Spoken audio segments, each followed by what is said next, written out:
So I had my first tinker in Lightroom with these images. Oh, it was a lot of fun. I haven't done all of them, but here's a snippet of what I've been up to this evening.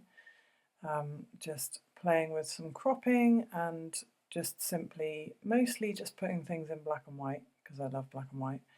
A little bit of vignette in places. I hope my audio is okay. It will be improved soon as I can get hold of a microphone.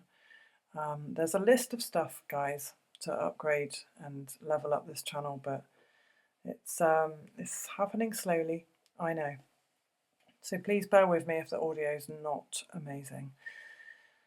But yeah, as I was saying in my last video, the creative process of editing in Lightroom can be just so much fun, and it's just partly reliving the shoot and enjoying that vibe again when you're editing, if you know what I mean, and just putting the finishing touches on. And sometimes, well, actually most of the time when I'm shooting, but I'm seeing the potential in a shot because maybe, you know, the trees around the outside are really light and it's darker in the middle, and then I'm visualizing a vignette to bring that in while I'm actually shooting. So it's all going on in my mind at the time of the shoot. I'm seeing everything, I'm seeing what I can do in the editing process.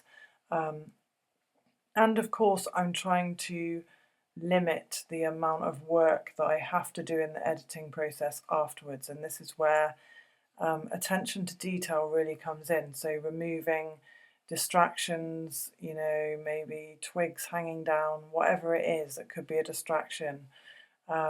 I try and remove those things at the time of the shoot. It's a shame here that I missed the edge of Steve's hand. Oops.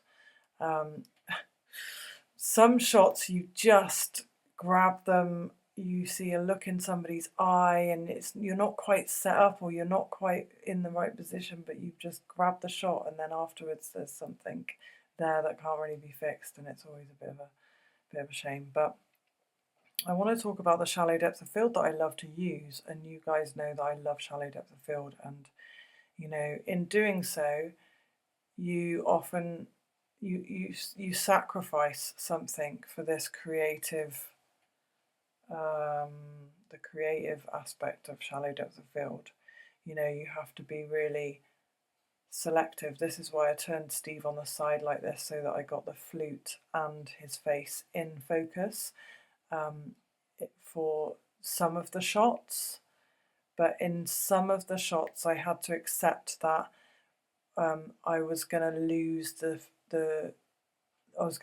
flute being in focus, because I wanted to move around Steve, and I wanted for Steve to move around while he was playing the flute. But I wanted the shallow depth of field because I love the softness that it gives to the background. I love how it pulls the eye in. It gives some beautiful element. But you see how the hands are out of focus? I knew this. It was a sacrifice I was willing to make, you know. And this is the experimental side as well of shooting in an environment like this.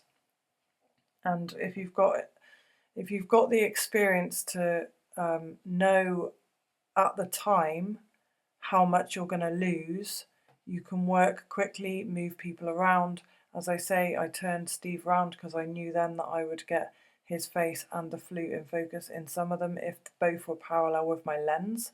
But you see what I'm saying? You can get quick at adjusting things so you get plenty of variety, and you know, you kind of know what you're sacrificing before you look at the photos afterwards. But I think it's worth it. You know, I think that shallow depth of field is so angelic or something. There's just something so beautiful about it. And there was no way that I wanted the distraction of all the branches of trees and things in the background, for example, to be part of this. Like, we have to home in on Steve in this shoot in this way.